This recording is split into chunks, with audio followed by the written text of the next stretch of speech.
With more jobs and businesses going digital, Nigeria's digital economy space has recorded over $4.4 billion investment as a result of strategic collaborations and programs. This was a statement made by the Director General, National Information Technology Development Agency. And as part of improving the digital economy of the country, President Bola Tinubu on the 14th of June signed the Data Protection Act 2023 into law to further enhance and protect the personal information of citizens. This is a policy that is said to also advance privacy rights of the over 200 million Nigerians and grant access to fundamental freedom in the cyberspace while providing jobs for about 500,000 citizens in the country. All right, we are focusing basically on this matter that has happened, talking about the issue of JAMB and Mmesoma, who was said to have manipulated her result.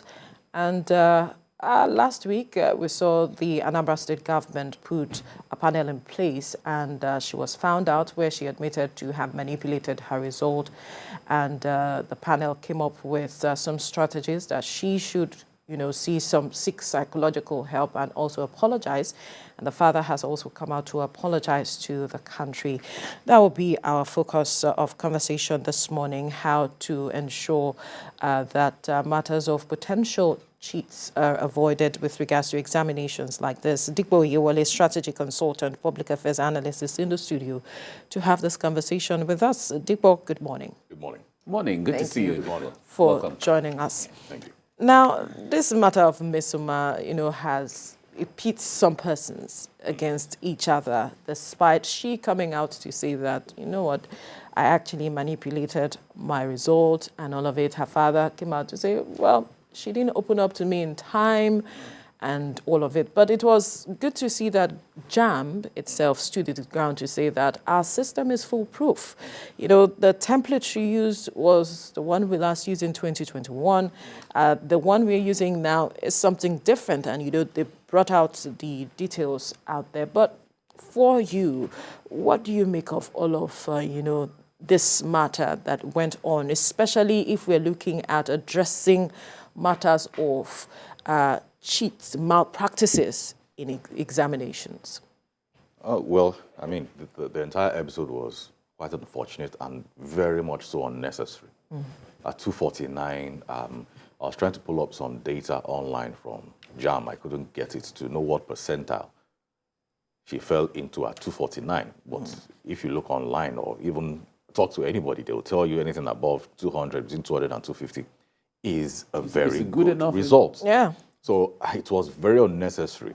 But I'm quite happy that JAM was able to prove beyond a shadow of a doubt that that wasn't the case, that it was doctored.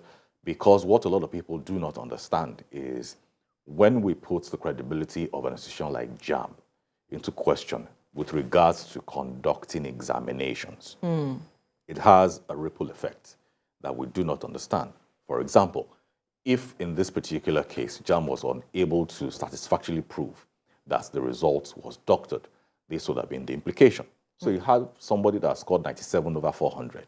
You have a lot of them that scored under 120 come out to join a class action to say that that wasn't their result.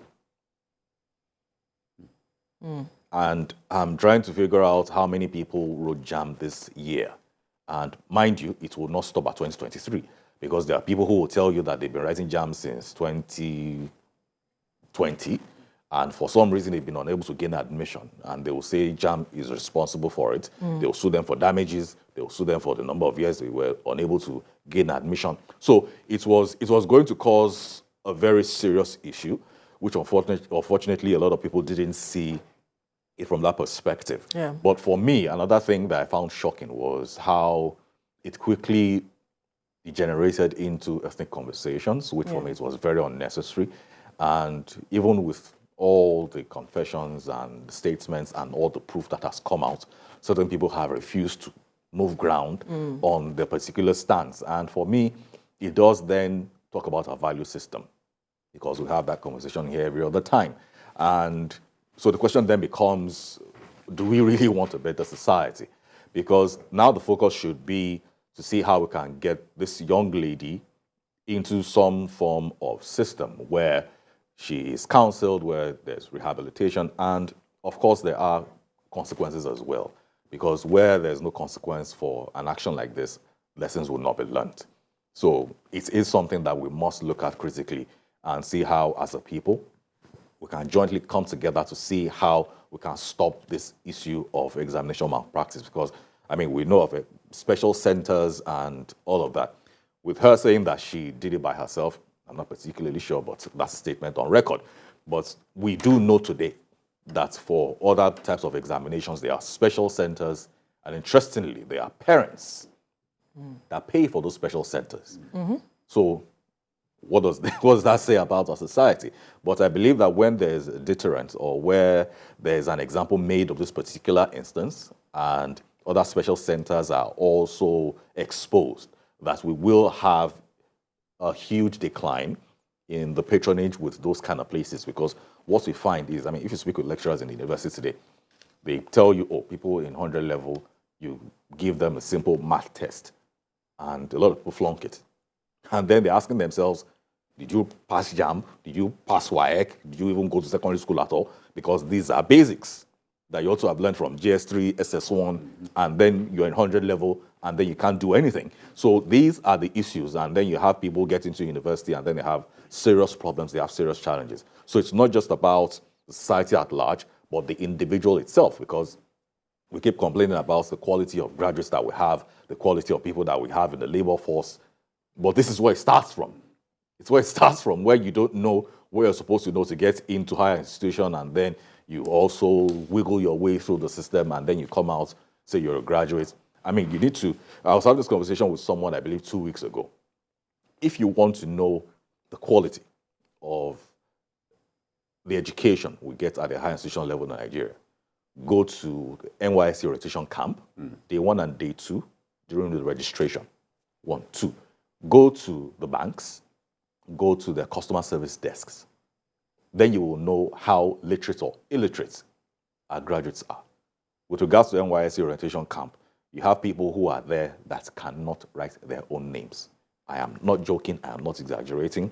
You can have somebody from NYSC here before the end of this week to confirm or denounce what I'm saying.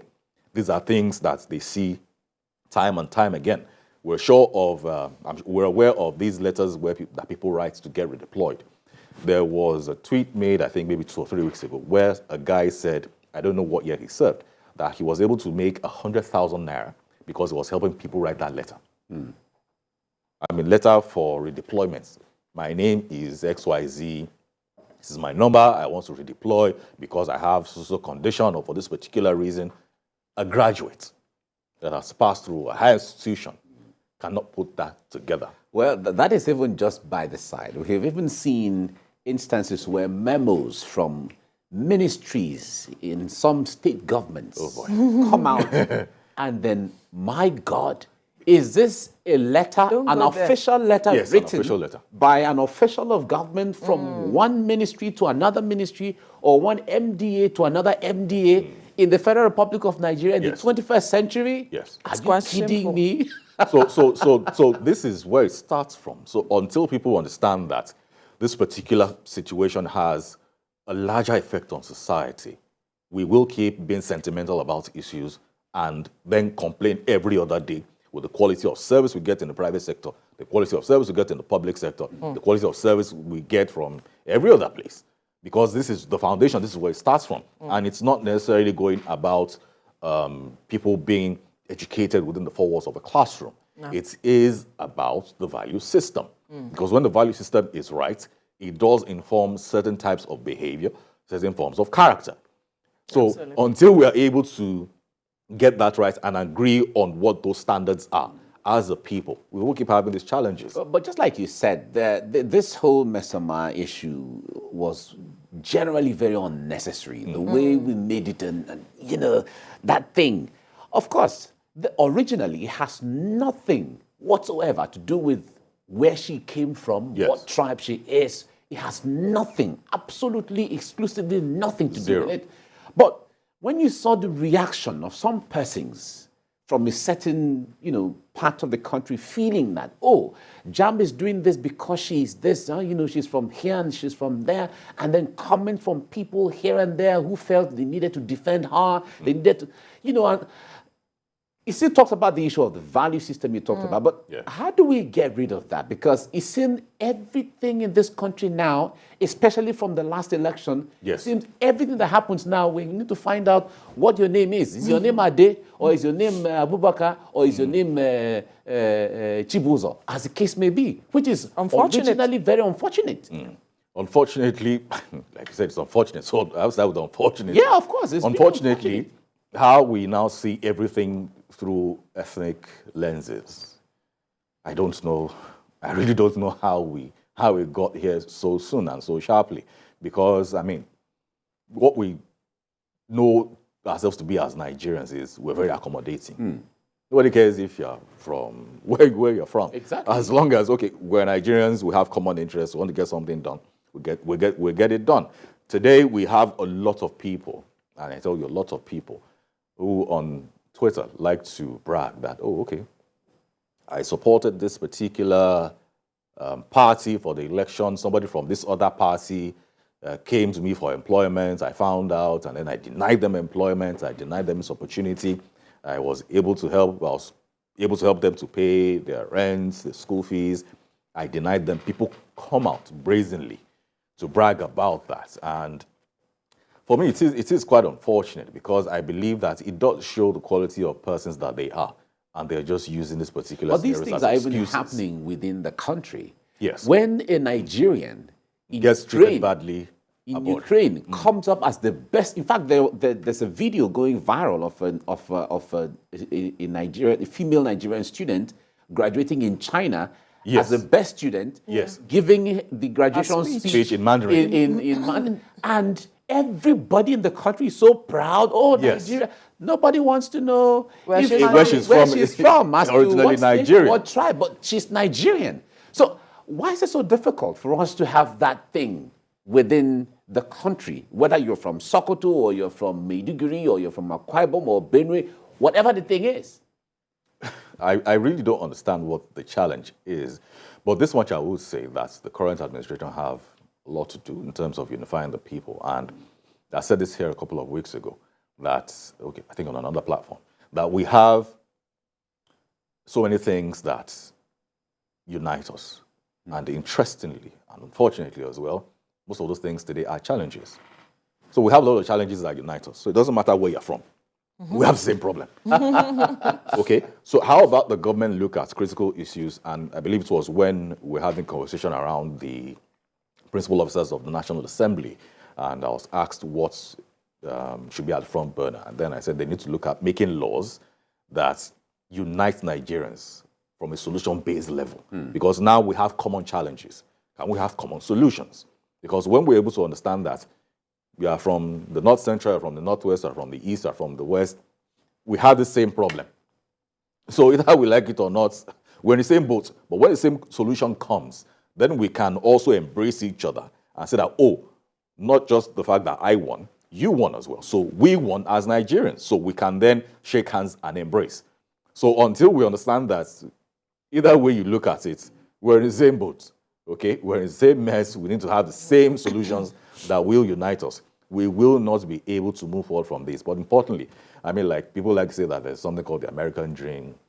And then people ask, what's the Nigerian dream? And then people say, it's for you to have 2 cars, a duplex, be able to travel for summer, and other things. It still comes down to that particular thing because people underestimate the power of an idea. And there's a movie that says that an idea is like a virus. Once it takes hold of the mind, it consumes it entirely. You cannot get rid of it. For example, if I say, do not think of an elephant, what do you think of right now? Yes, so that's ironically, you think of the same thing you say, yes. oh, that's about. So the government needs to be able to, because we do say it has to come back to the government because they have the widest reach in terms of the power of influence they have over the entire nation. the private sector can only do so much. But I believe that they should be able to see how they can craft programs and policies to see how it will make the lives of Nigerians better and see how, most importantly, it will unify us. Because either way we like it, we cannot move forward if we are this badly divided. And unfortunately, the lines of division are there and they are getting wider. They're becoming a gulf, becoming a serious vacuum that we cannot afford. And we cannot say that we have these challenges or that we are Nigerians and then we cannot move forward as a people and then complain outside when we get treated badly. It doesn't work that way. We have to pick a lane. So, and it is important, it's really just important that we have to be united as a people and see how we can move forward with one identity. And that identity is that we are Nigerians. Right. Let's get back to this matter of Mmesoma and Yes. how we can address this issue of malpractice, exam malpractice moving forward. You mentioned earlier that you're not certain that she did this on her own. Recall she's 19. Yes. And that at that age bracket, these persons seemingly have a mind of their own and they explore at that level with different things. And even people discovered that there was a jam phone app that people could manipulate their results on and put it out. Whatever result or score you want, you can just generate it out of that app. And sometimes you send these children to school and the person that returns is a totally different person. Individual. Because her father came out to say that she did not open up to me. So he was just supporting everything that she was saying. How do we begin to address perhaps the minds of young people to understand that integrity is key and that you can make something out of your life by not necessarily dabbling into issues like this? I recall that even the highest scorer, 360, actually comes from the same state. Yeah. At the end of the day, yes, from the same state. In fact, people have gone out to say that thank God that she came out from the same state, that it would have been worse. The conversation would have been worse. But I think we need to address the minds of young people to understand that integrity is key. Yes, and I believe that's a responsibility for all of us at a societal level, because what they see today is people getting things they aren't merited for. And they see people cutting corners, getting the best of things. I believe it was 2017, December. I was listening to a radio program on my way back from the island.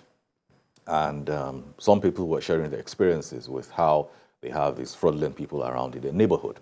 And then a young man called in, practically in tears, said, because he has a young kid, that someday he came back home because, I mean, he'll have to leave for work very early, come back very late. His son will be asleep. And then someday they got talking, and then he said that he prefers Uncle So-So-So's car to Daddy's car. And he likes Uncle So-So-So because Uncle So-So-So is typically around to maybe buy him ice cream, give him things, and all of that. His father has a legitimate job, is working for someone. Uncle So-So-So is an internet fraudster. The child doesn't know that. So these are the examples, unfortunately, that young people have out there. And I mean, they have a lot of people who are their older siblings, finish to first class or whatever degree, whatever qualification, from higher institution, have trouble getting a job. Some of them get jobs, and it's what we say it's not befitting for the level of education. And then they're asking themselves, so if I go to school, is this then going to be my fate? No, that's why I think it stopped now, but some time ago they had a slogan where they said education is a scam or school is a scam or something along those lines. Because so far, as a society, we have been able to deliver adequate results to frame our argument, to say that integrity pays, getting an education pays. This is what it gets you. These are the doors it opens for you. Unfortunately, the people they have as role models are people who are into sharp practices and do things where they have to cut corners to get things done. Because somehow, those are the results they see. Because either we like it or not, and what life answers to, so they don't get to publicize the implications. and they don't also get to see the implications a lot. Even besides that, the point there is it's when they qualify the end of education in the issue of getting employment and having money. Because the point there is education is not just about the issue of getting an employment and then getting money. Yes. The point there is some of these young people, they stand in public, they can't address 3-4 persons. They cannot. Yes. You can't hold an argument for 2-3 minutes. Yes. Without either falling Resorting off to or insults. resorting to either insulting someone or confronting someone. Right. But this is what education builds you up. Yeah. Where your mind, you have an idea, you believe in something, you have a good understanding of an issue where you can stand and talk to people about certain things. So they haven't understood the value Exactly. of education. So the point there is when you talk about issue of education. So I'm trying to buttress on what you said earlier. Yes. I think there's a musician who used that in one of her lines or something. Whether education is a scam Yes. or something, and then young people just lashing onto it, and then the issue of education. The end point of education should just be making money. So they feel that if I'm making money, then what's the point for education? They don't know even that those who are not educated, who have made money, rely on those who are educated. To help them to run. help them run the entire system that Yes. that they are running. Unfortunately, those aren't the things that are mostly publicized because now everything is in our faces in social media. I mean, 20 years ago, or 25 years ago, all we could read was, I mean, when I was a lot younger, I used to read Chicks and Company at the back of, forgot that newspaper. So that was all I used to pick up in the newspaper then, Chicks and Company. Yeah, so I mean, those are, back then we didn't have people who took out full-page adverts to say that, oh, I bought a car. Now you're on Instagram, you see somebody, oh, I bought a car, I bought a shoe, I bought a bag, and some young person bought 2 cars on the same day, Yes. and is flaunting it all over the place. yes, and then the person is like, 2 cars on oh, the same day. Wow. this person is 21, me, I'm 22, what is going on with my life? And so these are the things that we're seeing out there. Interestingly, the people that are actually putting in the work and don't really see the need to also publicize it. And their priority isn't to say that, oh, I'm hard at work, or I was able to close this deal. That's not what their priorities are. But in some cases, and in some quarters, we're having to encourage a lot of people to also freely tell their stories. Because until we understand that, until we're able to communicate an alternate narrative, the narrative that we are complaining about will always prevail until there's an alternative for people to consume. So if people who are doing the legitimate work do not sound the trumpet as loud as they can, and the people who aren't doing the legitimate thing, I mean, we all know of Hush Puppy and his crew and all of that. He was in everybody's faces every other day. That was, and I would say that part of the reasons why we also had the boom of internet fraud in Nigeria could also be traced back to him, because somehow he was showing this lavish lifestyle. And a lot of people suspected. He became a role model. He was a role model. He was practically a patron saint to them. So a lot of people suspected that, oh, maybe that's what he was doing. And okay, if that's what he's doing and he's able to achieve this, then maybe they can give it a try. But unfortunately, if we're not able to communicate that hard work pays, integrity pays, doing the right thing at the right time pays, we may not be able to set these examples for these young people that we're talking about today. Now, talk to us about of course, like Veronica mentioned earlier about the recommendation for her, counseling and all of that. But beyond that, a crime remains a crime. Yes. And in the eyes of the law, if you committed a crime, you must face the time. Yes. One day this is forgery and is criminal as far as the law is concerned. And some persons have said that she needs to face the wrath of the law that is commensurate to her age bracket, as the case may be. In fact, she took the shine off her of the original person who became the highest scorer, Precious May, as the case may be. But for this that she has done, beside the issue of going for counseling because she's a young person exposed to all of this, and all of that, she needs to be prosecuted as well. I agree with that, and I'm going to say a couple of things that may seem a bit controversial, but just hear me out. Yes, I do agree with it that she has to be prosecuted on some level because, like I said, an example has to be made. And we already talked about the far-reaching consequences of things like this going unchecked. But I would say that from a legal perspective, that even if she is prosecuted and found guilty, that it shouldn't be along the lines of maybe jail time and any of that. What should it be? Yes, so this is my personal recommendation. Because we also need to look at the fact that, one, she's a young person, has a future ahead of her. How about we look at something along the lines of community service? JAM already said that they banned her for 3 years, so she can't write JAM. So that means for the next 3 years, she can't gain admission to the higher institution.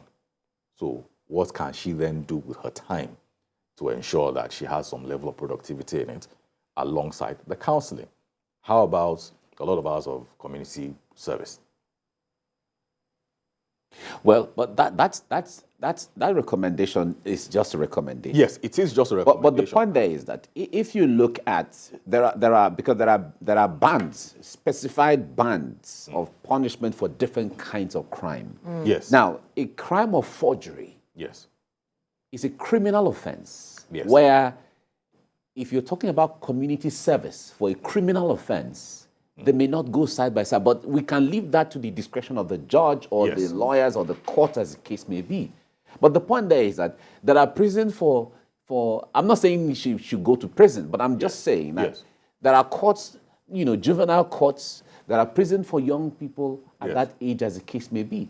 So if we're saying some persons who may not have made the limelight commit a crime, you should go to jail, but in her own case, we should give her, community service. Then Would this serve as a deterrent? exactly. Then So I understand. Quickly? Yes. So quickly, I understand that it may come off as a double standard. But however, you also know that in the court of law, there's such a thing called leniency.